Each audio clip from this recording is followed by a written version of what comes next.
नमस्कार। एक बार फिर से स्वागत है आपका अनिल शर्मा जीएस क्लासेस पर। आज हम एक महत्वपूर्ण टॉपिक जो कि इतिहास विषय से है इस पर चर्चा करेंगे।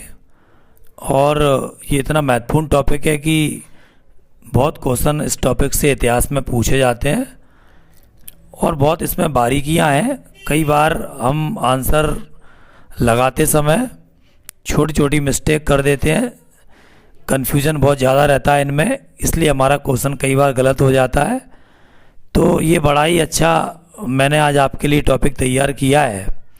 इसको अपन प्रयास करते हैं सॉल्व करके, जिससे कि आपको इस टॉपिक से अगर कोई क्वेश्चन आता है तो गलत आप लोगों से ना हो। और टॉपिक के अंत में कुछ ऑब्जेक्टिव क्वेश्चन भी मैं लाया हूँ जो कि इसी में से हैं, जिनको अपन सॉल्व करेंगे। तो आप देख सकते हैं, स्टार्ट करते हैं। सबसे पहले कुछ बेसिक बातें इसमें बताई गई हैं। इतिहास होता क्या है तो आप देख सकते हैं, अतीत में घटित घटनाओं के संकलन को इतिहास कहते हैं। जो पुरानी घटनाएं गुजर चुकी हैं उनका इसमें अध्ययन करते हैं, उसको हम इतिहास कहते हैं। अगर बात करें इतिहास शब्द की तो ये आप देख सकते हैं, इति प्लस हास से मिलकर बना हुआ है। इसमें इति का अर्थ होता है बीती हुई और हास का अर्थ होता है घटित हुई कहानी, यानी कि बीती हुई जो घटनाएं हैं या कहानी है उस पर हम इसमें चर्चा करते हैं। अगर अपन बात करें तो ग्रीस के लोग इतिहास के लिए हिस्ट्री शब्द का प्रयोग करते थे और हिस्ट्री का शाब्दिक अर्थ होता है बुनना। तो आज भी हम इंग्लिश भाषा में इतिहास को हिस्ट्री बोलते हैं, इसका अर्थ होता है बुनना। जैसा कि आप जानते हैं, इतिहास का जो पिता है तो हेरोडोटस, जो कि यूनानी था। यूनानी विद्वान हेरोडोटस को इतिहास का जनक या पिता कहा जाता है और इन्होंने ही सबसे पहले इतिहास लिखना शुरू किया था। और सबसे पहले इतिहास शब्द का प्रयोग भी हेरोडोटस के द्वारा, इनकी एक किताब थी हिस्टोरिका, इसमें किया गया था। आगे बढ़ते हैं। आप देख सकते हैं इतिहास को के जो अध्ययन की दृष्टि से अगर अपन बात करें तो 3 भागों में इसको डिवाइड किया गया है। पहला पार्ट इसका प्राग ऐतिहासिक काल होता है, दूसरा आग ऐतिहासिक काल है, तीसरा ऐतिहासिक काल होता है। अगर अपन प्राग ऐतिहासिक काल की बात करें तो ये एक ऐसा काल था जिसमें मानव ना तो किसी लिपि ना किसी लेखन कला से परिचित था, मतलब मानव बिल्कुल भी लिखना विखना नहीं जानता था। दूसरा, इसमें मानव आग ऐतिहासिक काल में मानव लिपि से तो परिचित था, लेकिन वो ऐसी लिपि थी जिसको पढ़ा नहीं जा सकता था। तीसरा, देखा जाए ऐतिहासिक काल में तो मानव किसी न किसी लिपि से परिचित भी था और वह ऐसी लिपि थी जिसको पढ़ा भी जा सकता था। अब देखा जाए तो फिर से अपन आगे बढ़ते हैं। यहाँ पर जो है इतिहास को अगर देखा जाए तो प्राग ऐतिहासिक काल को पुनः 2 भागों में डिवाइड किया है। एक आपका पाषाण काल है, पाषाण मतलब पत्थर होता है। दूसरा आपका ताम्र काल है। तो पाषाण काल को पुनः 3 भागों में डिवाइड किया है, पुरापाषाण काल, मध्य पाषाण काल और नवपाषाण काल। ये आपको यहाँ पर ध्यान रखना है। आगे बढ़ते हुए पहले अपन पाषाण काल की बात करेंगे। इससे छात्रों बहुत क्वेश्चन आते हैं। जैसा कि आप देख सकते हैं, पाषाण काल इतिहास का वह काल माना जाता है जब मनुष्य का जीवन पूरी तरह से पत्थरों पर निर्भर था। जैसे कि वो पत्थरों के औजार से शिकार करता था, पत्थरों की गुफाओं में निवास करता था और पत्थरों से ही आग पैदा किया करता था। कहने का मतलब है टोटली पत्थरों पर डिपेंड था, इसलिए इसको पाषाण काल कहा जाता है।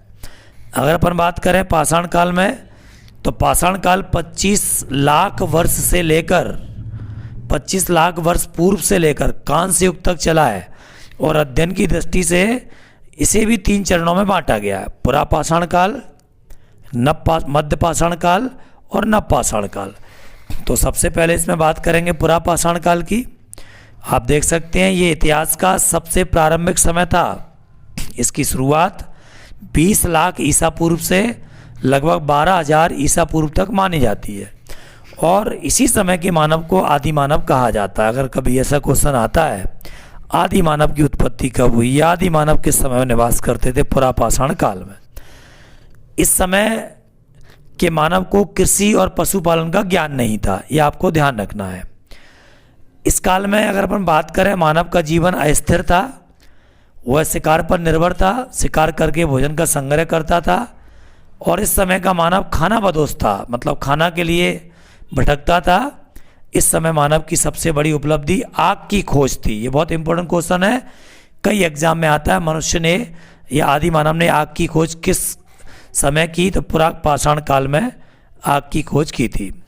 अगर अपन बात करें, इस समय के मानव बड़े बड़े पत्थरों के औजारों का उपयोग किया करते थे, उनसे शिकार करते थे। और इस काल में मानव ने सबसे पहले चित्रकारी करना प्रारंभ किया। इम्पोर्टेंट है, जैसा कि हमारे यहाँ मध्य प्रदेश के रायसेन जिले में भीमबेटका की गुफाएं हैं। भीमबेटका की गुफाओं में इसी काल के चित्र आपको देखने को मिलते हैं। नेक्स्ट आगे बढ़ते हैं। दूसरा है मध्य पाषाण काल। इसका टाइम पीरियड 12,000 ईसा पूर्व से 10,000 ईसा पूर्व तक माना जाता है। आप देख सकते हैं, इस काल के मानव ने पशुपालन करना प्रारंभ कर दिया था। और इस समय मानव ने छोटे तथा नुकीले हथियारों का प्रयोग करना शुरू किया। छोटे हथियारों को माइक्रोलिथ कहा जाता था। मनुष्य द्वारा इसी काल में सबसे पहले एक जानवर को पाला गया, और मनुष्य द्वारा पाला गया सबसे पहला जानवर कुत्ता था। ये ध्यान रखना है आपको। नवपाषाण काल की बात करते हैं। इसकी शुरुआत देख सकते हैं आप 10,000 ईसा पूर्व से 3,000 ईसा पूर्व तक मानी जाती है। ये वो काल था जिसमें मानव ने स्थायी आवास बनाना प्रारंभ कर दिया था, स्थायी घर बनाकर रहने लगा था मानव। आगे इस समय आप देख सकते हैं मनुष्य ने कृषि करना प्रारंभ कर दिया था, और साथ में ही विधिवत रूप से पशुपालन करना भी शुरू कर दिया था। और सबसे इम्पोर्टेंट क्वेश्चन, पहिए की खोज भी मानव ने इसी काल में की है। ये क्वेश्चन आता है तो आपको ध्यान रखना है, नवपाषाण काल में मनुष्य के द्वारा पहिए की खोज की गई है।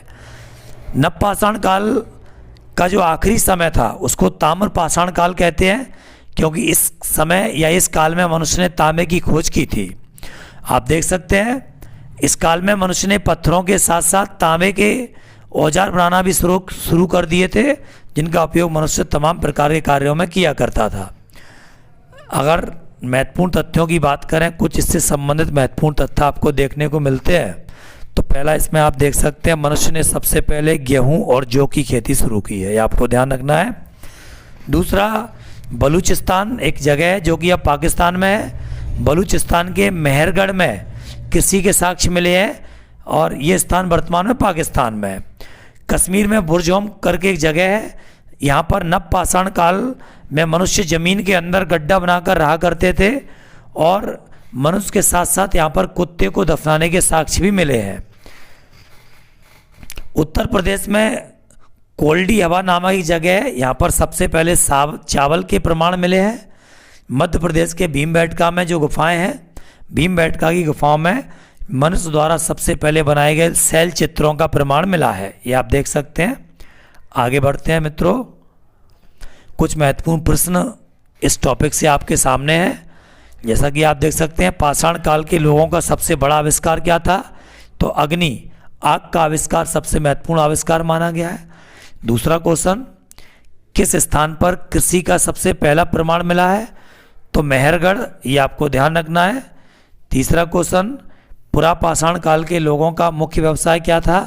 तो शिकार करना पुरापाषाण काल के लोगों का प्रमुख व्यवसाय था।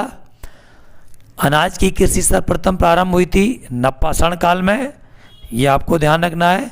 जिसका कोई लिखित साक्ष्य नहीं मिलता वह काल क्या कहलाता है? प्राग ऐतिहासिक काल। इसका अभी तक लिखित रूप में कोई साक्ष्य नहीं है।